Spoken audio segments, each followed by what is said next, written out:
First Responders, J. Halstead. Chapter 1. Born and Raised.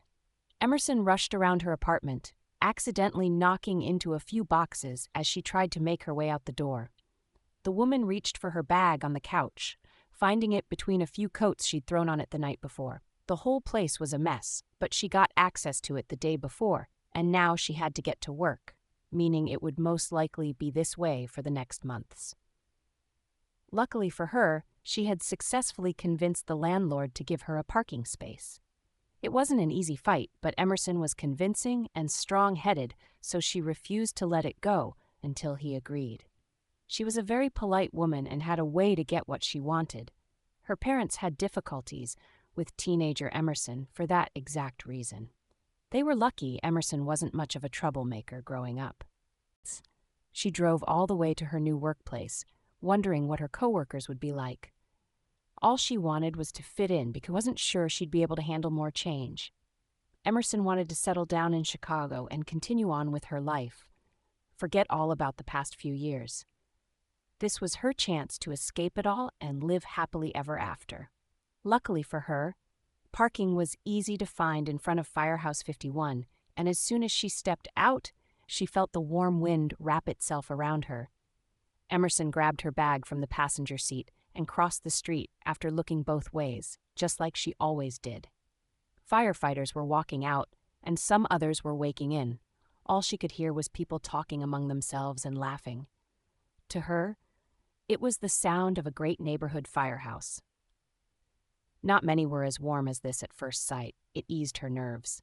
The minute she walked in, her eyes fell on 4 men sitting around a table on the apparatus floor. Taking a deep breath in, she walked up to them. "Hi, sorry to bother you guys." Emerson barely got to finish her sentence that one of the guys, the lieutenant according to his shirt, stood up and held out his hand towards her. "Hey, new paramedic, Emerson, right?" She shook his hand and smiled. "Yeah, nice to meet you, Lieutenant." "Severide. Kelly Severide," he introduced himself. "I believe we have a mutual friend, Erin Lindsay." Emerson's eyebrows raised in realization. "Oh, yes, we do. She's told me a lot about you, just not your name, apparently." She chuckled while he gestured for her to follow him. They made small talk as Kelly led her to the chief's office.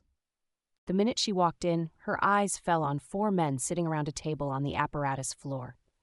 Taking a deep breath in, she walked up to them. "Hi, sorry to bother you guys." Emerson barely got to finish her sentence that one of the guys, the lieutenant according to his shirt, stood up and held out his hand towards her. "Hey, new paramedic, Emerson, right?" She shook his hand and smiled. "Yeah, nice to meet you, Lieutenant." "Severide, Kelly Severide," he introduced himself. "I believe we have a mutual friend, Erin Lindsay." Emerson's eyebrows raised in realization. "Oh, yes, we do. She's told me a lot about you, just not your name, apparently." She chuckled while he gestured for her to follow him. They made small talk as Kelly led her to the chief's office. The tall man welcomed her warmly into his firehouse, calling in all of the officers so she could meet them first thing. Lieutenant Casey and Severide seemed nice enough, and the 3 men gladly called in her PIC so they could meet before the bells rang. "Chief?" A woman's voice popped in through the slightly opened door. She pushed it open all the way when the chief gestured for her to walk in. Her eyes fell on the paramedic sitting in front of her, and she immediately offered her hand to greet her. "Hey, nice to meet you. I'm Gabriella Dawson, Pike. You can call me Gabby." Emerson stood up to shake her hand. "Emerson Weller, nice to meet you as well." She was surprised by how warmly she was welcomed into 51. The woman had been warned that the paramedic she was replacing, Leslie Shea, was the heart of the firehouse. They all loved her, and Emerson couldn't imagine how it must have felt for them to see someone in her place. She was ready to be welcomed with half-hearted smiles, but she'd take this over it any day. Chief Bowden then proceeded to hold their usual morning meeting where she met the rest of the firefighters. Emerson listened intently to every word that was said, wanting to do right by her new co-workers on her first day. She refused to have a screw-up already. As soon as the meeting was over, she went straight to her rig to make sure everything was filled properly and ready to go. Gabby eventually joined her, looking all flustered. Emerson decided not to pry and instead spark up a conversation with her. "So, where are you from?" Chicago, actually. Born and raised. Emerson admitted, placing some misplaced gauze in the right place. Gabby seemed surprised by her words, but she didn't dwell on it. Welcome home, then. Emerson chuckled. Thanks. Are you from Chicago, too? Her new partner smiled, nodding her head. Born and raised, too. Emerson smiled, continuing the inventory with her. Any boyfriends? Dawson's question made Emerson freeze in place for a few seconds, unsure what to say. She eventually snapped out of it, responding quickly before she could ask what was wrong. No boyfriends? You? Well, Dawson trailed off, glancing all around them as if to see if someone was around. Maybe I do. If you can keep a secret. Emerson's eyebrow shot up as she got curious. Wow, first day and I'm already being told secrets?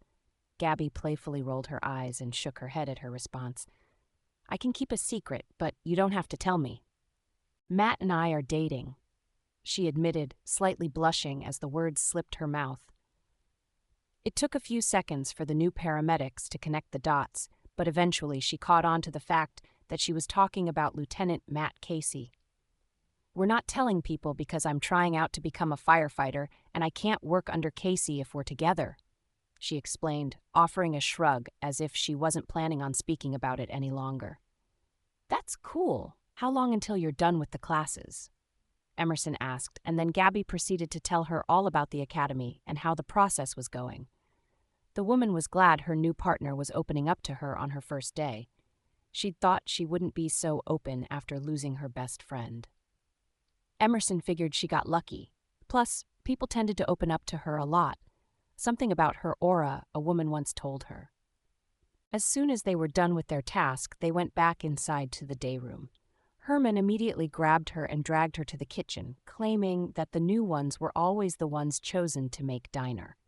He added that it was to prove himself, but, as he said, no pressure. Emerson decided to cook up her best recipe and added a batch of cookies to her task. Peter Mills helped her, adding a little of himself into the recipe. She was grateful for the help, mostly because Otis and Cruz kept bothering her. Boys, if you want diner, you're going to have to let me make it, she chuckled, swatting their hands away as they tried to reach into the pot to grab a taste. Act like we're not even here, Cruz told her, shrugging. Emerson scoffed jokingly, I would if you were keeping me from stirring the pot. She gestured to his hand shoved deep into the pot as he tried to swipe a spoon of rice. Let me just plate all of it, and then it's ready. He raised his arms up in the air, walking away to let her do it. She chuckled to herself, sharing a glance with Peter, who laughed at the interaction. He helped her put it all into plates and serve it to everyone sitting around the table. Emerson quickly cleaned up the kitchen before joining the firefighters at the table.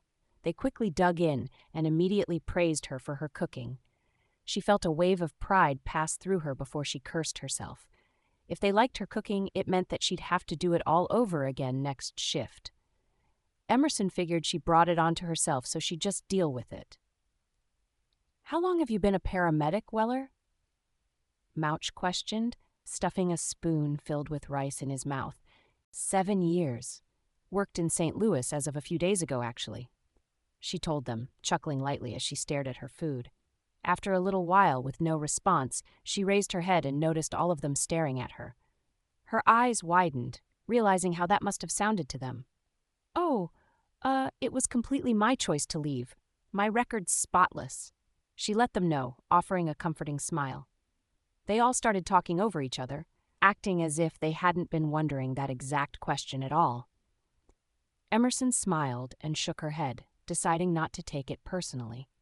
After all, they'd just lost one of their close friend who sounded like a great paramedic, so she couldn't blame them for making sure that her replacement was up to their standard.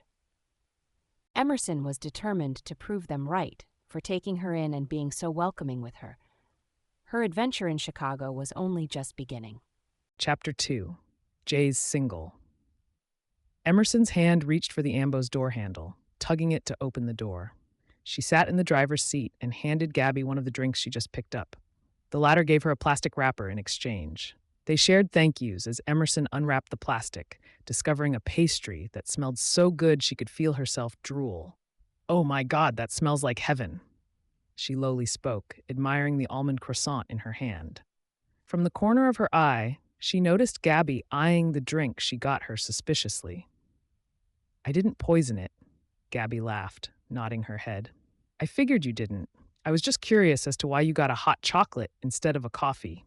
She questioned, looking at the sticker on her cup that had the order written on it. I don't drink coffee, actually. And it was true.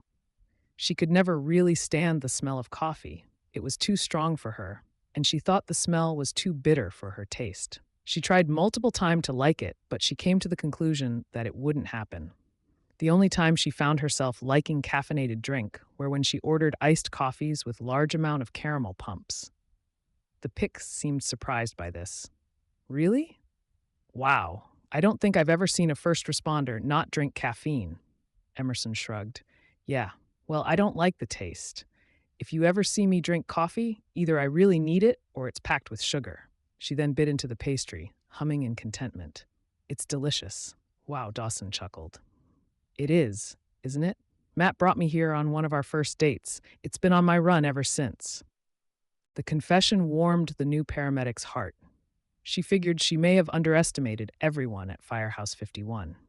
Before coming back to Chicago, she heard great things about the men and women of this house, and all about how they treated each other like family. From that, she assumed they wouldn't let her in as easily. Emerson was glad that Gabby seemed to open up to her. It would certainly make her integration much easier. He's got taste, Emerson pointed out, the two chuckling as they heard a call coming into the radio. Ambo 61, we got a call for you at 700 West Taylor Street, apartment 3. Copy that. What do we got? Gabby asked dispatch through the radio, watching Emerson shifting the gear to drive. Male, 20 years old, GSW to the chest, CPD en route. Ambo 61 en route.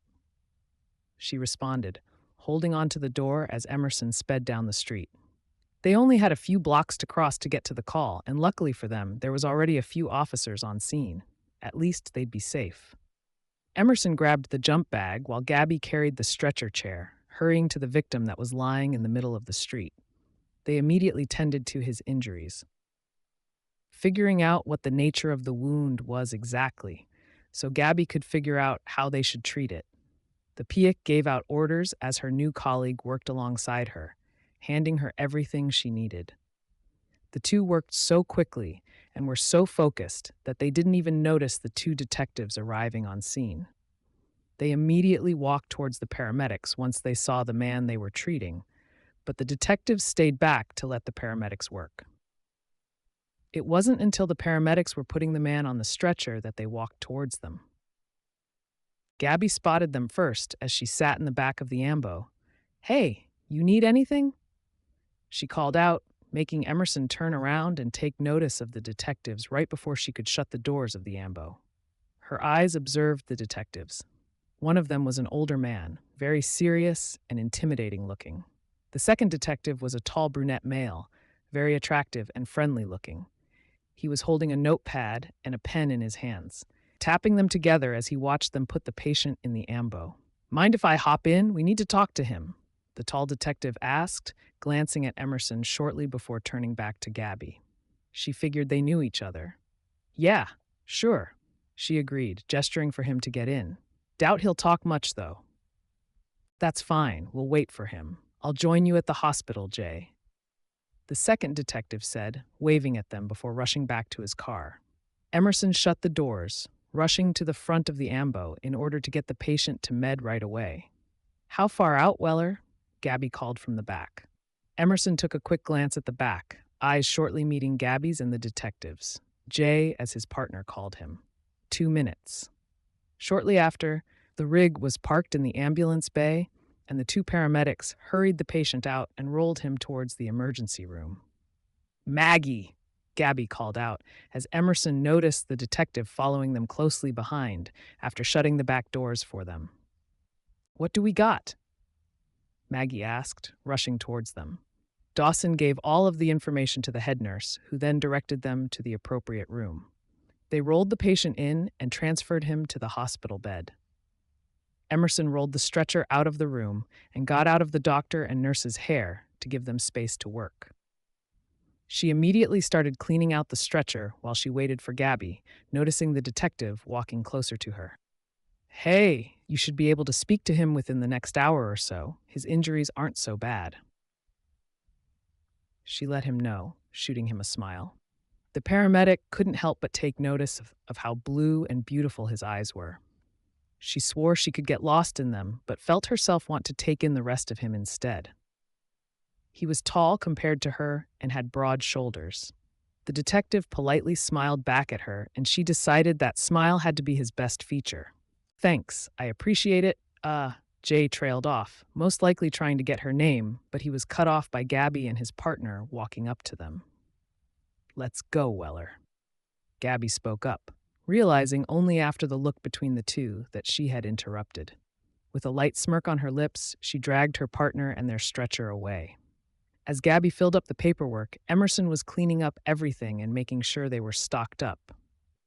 Once the rig was back to the way it was before the call, Emerson went back inside the hospital to find her partner. She went up to her and stood with her arms laid on the desk in front of them. Emerson inhaled deeply, patiently waiting for Gabby to finish the paperwork. Gabby glanced at her, her lips curving into a smirk, as she noticed the girl lightly tapped her fingers on the surface. Got something to say? Emerson quickly shook her head. No, nothing at all. Even though her mind kept wondering about the detective they came across earlier. She heard about the intelligence unit, and from their vests, that's where they were from. It was supposedly a great unit, and she was excited to see them in action, if she ever got to that is. Right? She nodded, keeping the same smirk on her lips as she continued filling out the paperwork. The two stayed quiet while Gabby finished up, Emerson's eyes scanning the room around them curiously. Detectives Alvin Alinsky and Jay Halstead are the ones who were here earlier.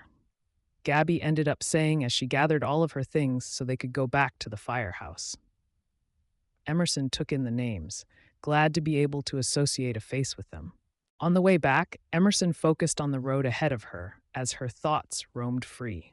She couldn't help but admit that Detective Halstead caught her eye, although as soon as the thought crossed her mind, she immediately cursed herself for even thinking it.